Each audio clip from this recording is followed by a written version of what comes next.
You're probably wondering how we got to this point. Well, let's start at the beginning. What do you want to start with? Plumb it started, see what happens. Alright, so we're back working on the Monte Carlo today. Just got some fresh 93 for it. Come see if it fires up and idles. Ready? Yeah.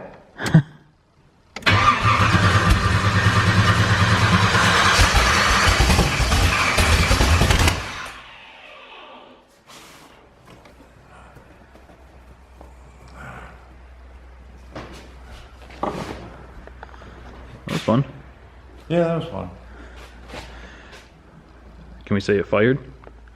What? Does that mean we can say it fired? Yeah, it fired. LOL. Okay.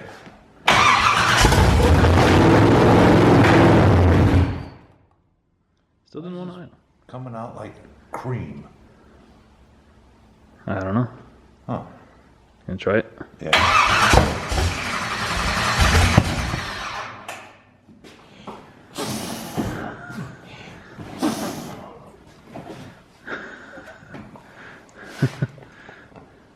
All right.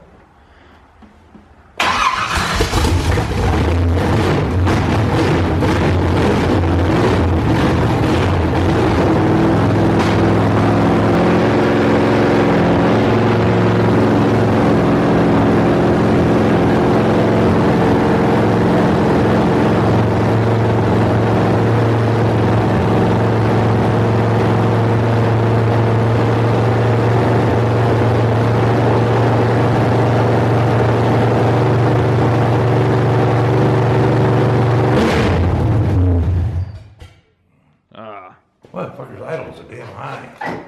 Yeah. I wonder if we have radiator hoses at your place that would work. We could set the radiator in it and put some coolant in it. I think we chopped them up to use them on other shit. You don't think there's any spares? I don't think there's any radiator hoses at the house. Because the last one, I cut part of it, used for a filler tube on a gas tank. Yeah. Could always run and grab some. That way we can actually let it run and try and set the timing and idle. So it does seem like it was just the bad gas then. Did we steal the ones off Chris's old truck? I think they're still in it. Because I know we stole the radiator out of it when the one in Clifford went bad. We tried it out of that, and then that radiator fell into the fan. But I think the hoses are still in it. We can drive there and look. It's either that or just run to one of the parts stores and grab a couple. Well, up to you. Yeah, I'd like to try the free option first. Well, you're driving. Yeah. Alright. Got to my dad's place.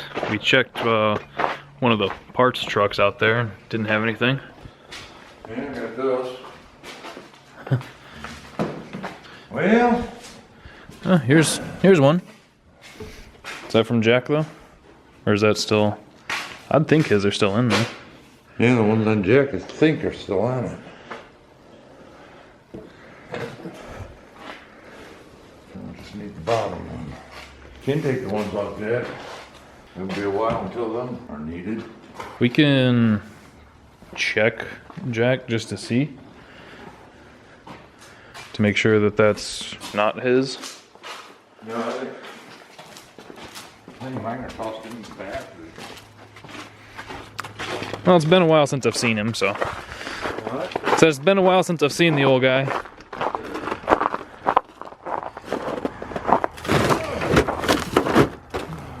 Ruh-roh. Come on, I had you off of here the other day. Oh, ripped it a little bit.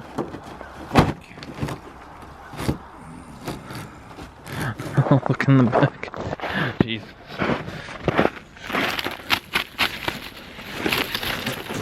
Who thought it was a good idea to live in Michigan? What? Said, who thought it was a good idea to live in Michigan? This shit's getting old. Yeah, gotta open the fucking door to get the lever. We're just gonna have to put hood pins on it. So for anybody who might be new to the channel, this is Jack Black. This is our 1988 Chevy C1500 drag truck that he's putting together a pretty neat little big block for. 454, tunnel ram, some nitrous. Yeah, this thing's had a few small blocks in it that we've always just slammed together real quick, but we're trying to build a pretty good engine, as good as we can build. We're not engine builders. The best it's been with a 360 small block is 12.2, I think, at 110. All right, this is starting to become a job. Yeah, it's never 60 footed like it should. Hey, all that work. And I think that is your upper hose. Huh, I see it in the back. Well, I couldn't really see in the back. It could be back there.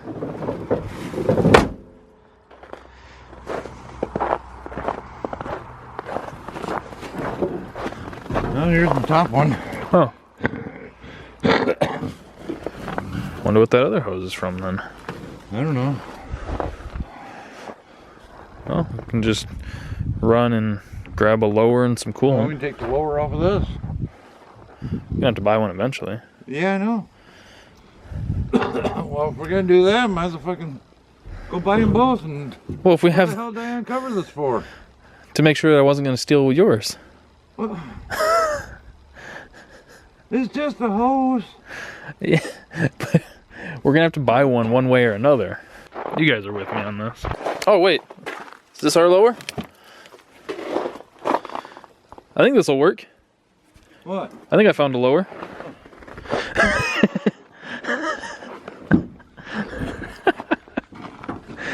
I think we can make it work. I was gonna ask him to pop the hood again so I could compare this to the one that's on it, but I think that just set him off. Oh, let's check for plugs while we're here for the intake. Then hopefully all we gotta do is just grab some coolant. Yeah, it might be the right size. Yeah, I know it's the right size. All right. He knows it's the right size. Yeah. Because it's the same as the water one. It's the same as this one. Which is the same as that one. Yeah. Perfect. But this is why you don't throw parts away. This just saved us 30 bucks.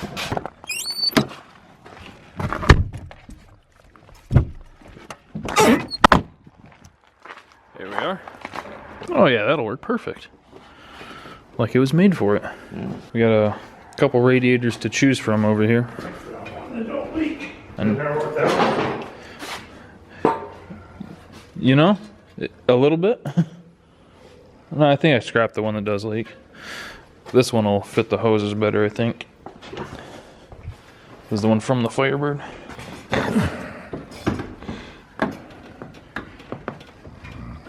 Come on. You can do it. Jesus.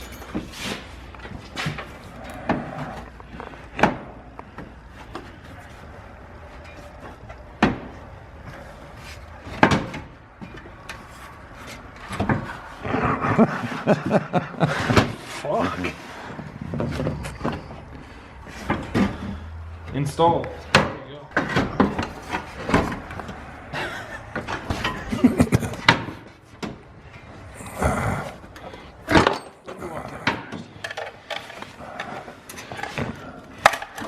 Jesus Christ. Ask him to put just one hose on. No, can't do it. This is the hardest part of building a car, you know? It takes the most skill. People go to school for this. You ever see Chip Foose put a radiator hose on? No, it's too hard. That's what he pays people for. Yeah, it's called skilled labor. Uh-oh. Uh-oh.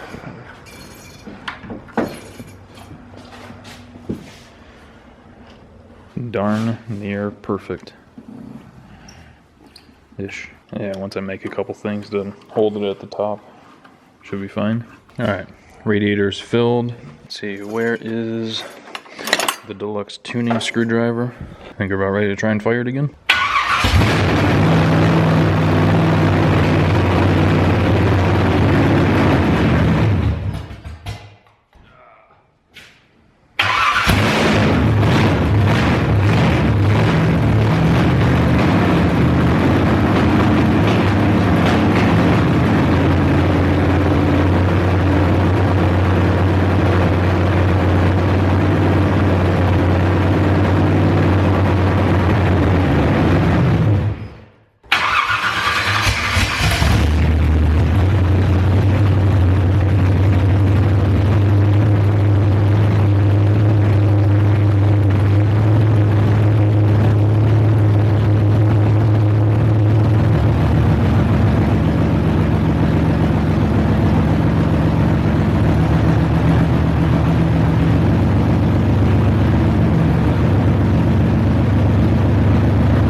no idea how long the camera's been dead, but the thing is running pretty good. Super responsive throttle. Yeah. All right, the next order of business is to tear apart the rear end, see what we got going on under there. To start off, I'm pretty sure this is the stock trunk lid, so I'm gonna look at these RPO codes and try to find one that looks familiar. Right there, it says GT4. That means that this originally came from the factory with 373s. So there is a chance that the carrier is the right offset for the gears that we have. So now we just need to go over and look at these gears that we got and see. Okay, it says these ones are thick gears, and basically that is just talking about the distance from the mounting surface to the end of the teeth. So we're really just gonna have to kind of pull it apart and see, because it might not even be a stock carrier. Because like I said, this is supposed to have 456s and some sort of locker in it. It does have a locker, I know that. I don't know if it's just a mini spool or what, but here, you may be able to see the difference in like all the play there. So maybe it's the locker that's worn out. We'll just have to find out.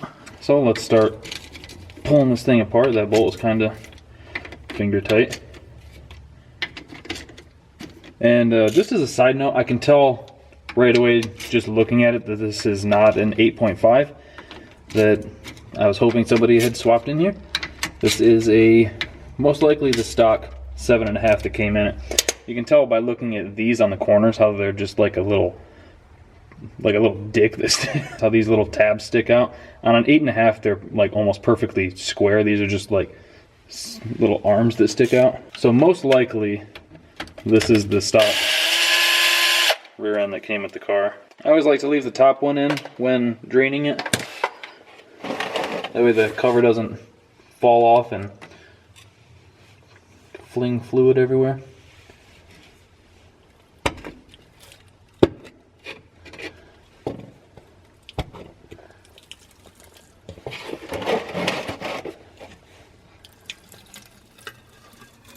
Okay, well that's not promising.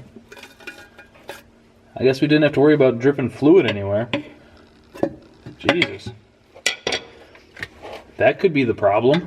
Well, let me rephrase that. That could be the cause of the problem. Yeah, you can see where the pinion got into the carrier here. That's not good. The ring gear so far looks pretty good though, to be honest.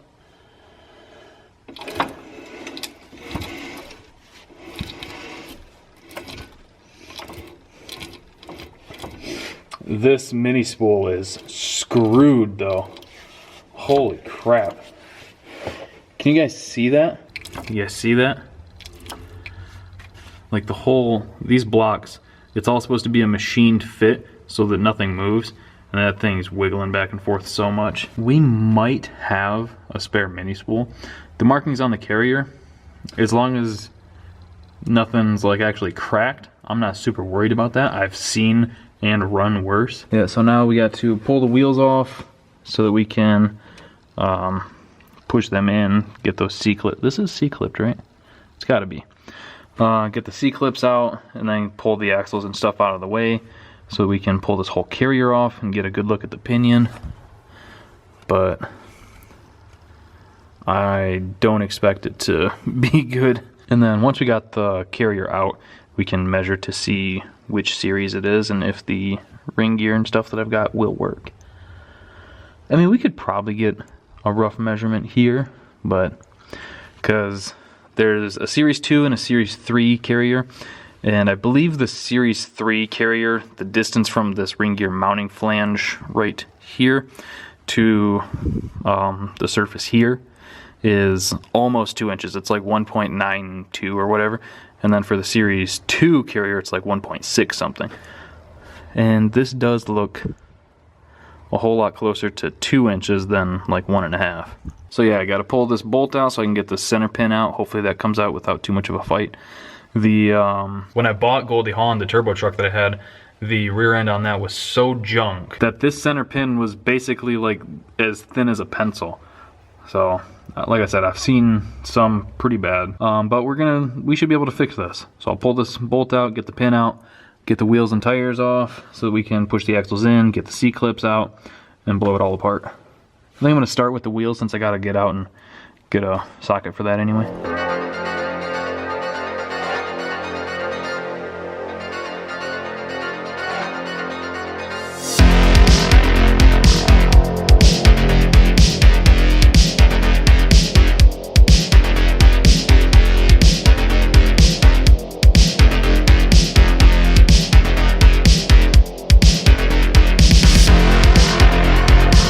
You know, the rust on this car, like, it's bad, but it's not as bad as I thought. Like, I thought all this inner fender, like especially here, it looks super bad, but it's very solid underneath.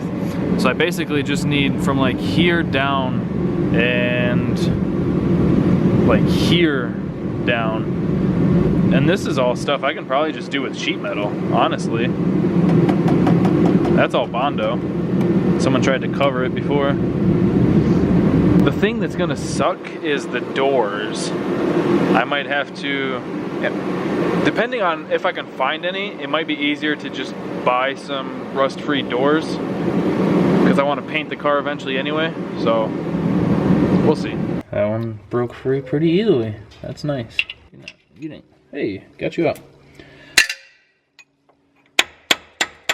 Oh, the pin fell out a long ways.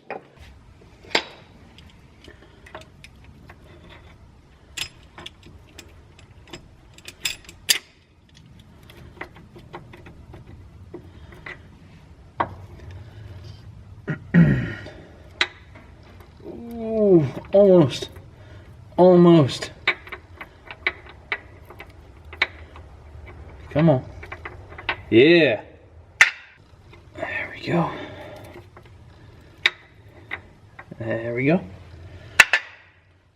Now we can push the axle in and try to get the C-clip off. This works a whole lot easier when you have a magnet, which I have a magnet, I just don't have one with me. A lot of times you can get lucky and spin them and they'll just fall off. There we go. Alright, this one's off. Alright, so if you've never seen before, that's the only thing that's holding your axle in. Just this little C-clip. That's why a lot of drag strips, when you put like slicks or anything on your car, they demand you have a C-clip eliminator kit, because if anything breaks in there, your wheels will just take off. Alright, now here's the part where we gotta really start paying attention, because I want to keep track of how many shims are where. And you also got to keep track of what side these caps are on.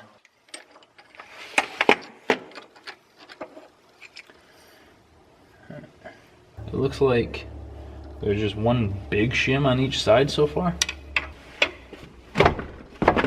There we go. Nice and gentle.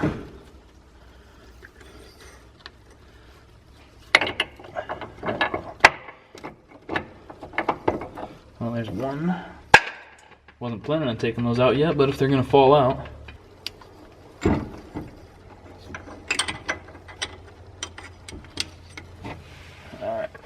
Alright, so there's just one thick shim on the driver's side and one thick shim on the passenger side. The passenger side is the one with the yellow markings, just so I can keep track of that. Now we can come in here and look at this pinion.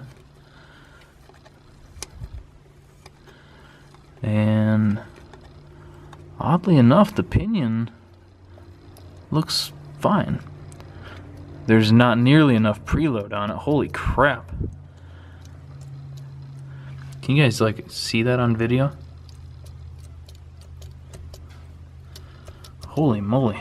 Alright, this has 1, 2, 3, 4, 5, 6, 7, 8, 9 teeth on that. And this has 40, 41. 41's pretty typical. The 9, not that typical. So 41 divided by 9. I know that 41 divided by 10 would be 410 gears. So this could be 456s actually. Man, I need to clean this workbench. Holy crap. So the first thing I want to start with is measuring to see if this is a Series 2 or a Series 3. I'm pretty sure this is a Series 3. That was cool. Good news is the bearing, at least there, still feels alright.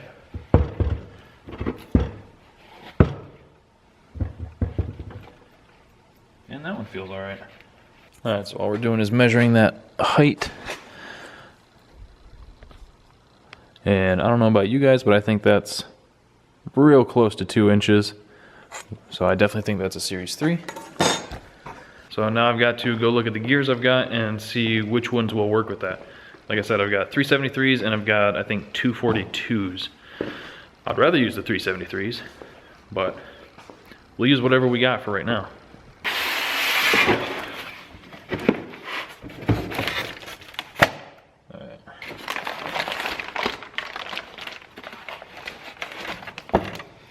That does not bode well, actually.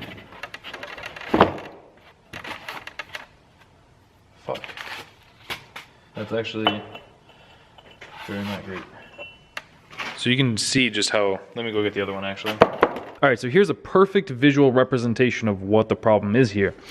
This is the 373 gear. You can see how tall it is compared to this 242 gear and how small this pinion is. And then for the 242 gear, it has this massive pinion. Like, you see that? That's because this one being so much thinner, that pinion can be wider to get the proper spacing. Like, in relation to the pinion, how far away the ring gear is. So that's why you've got to know what series carrier you have. Because I believe it's 308 and numerically lower is a Series 2, and 323 and numerically higher is a Series 3. Which is actually the exact same reason why that 373 has been sitting on the shelf for 4 years. It was bought for the wrong carrier. So the problem here is these 242s are for a Series 2 carrier, and these 373s are also for a Series 2 carrier. That's why this is so thick, to make up for the difference in the height between this, I'm just going to call it a 2-inch difference here, and like the Series 2 would have 1.6. Like I said, that's the difference here, is roughly 0.3 of an inch. But unfortunately, that means this is kind of where we're stuck for tonight, because I don't want to put the gas tank and stuff in until I'm done working under the car, just so I have room to work. So I'm going to go ahead and get a hold of my buddy Justin down in Texas, who runs Dr. Differential and Speed Shop down by Orange. I'm going to talk to him about what gears he kind of thinks, and go over like the point of this car, because I got to keep reminding myself that this isn't going to be a race car. This is going to be mostly a cruiser. So I want the gears to make sense with that in mind. So I don't want to go any more than like 373s. I'm kind of thinking 342s would be good, because these are 275 60 15s. So those are almost 28 inches taller, like 27.9 I think. So let's just say 28-inch tall tire with a 1-to-1 third gear in the turbo 350 with 342s. That would put the 55 mile an hour RPM right around like 2400, which is fine. And on the highway 70 would probably be around 3000, give or take. I think 342s is probably the best of both worlds here. And then as soon as I do get the rear end back together, I can start throwing the gas tank in it. I just picked up these straps for it. And then the gas tank itself is in pretty good shape. I might be able to clean up this sending unit and make it work. Hopefully that'd be real nice. So since we're back to waiting on parts, I think that's probably going to do it for today's video. I hope you guys enjoyed it. Thank you for watching. Thank you for liking, commenting, and subscribing. See you next time.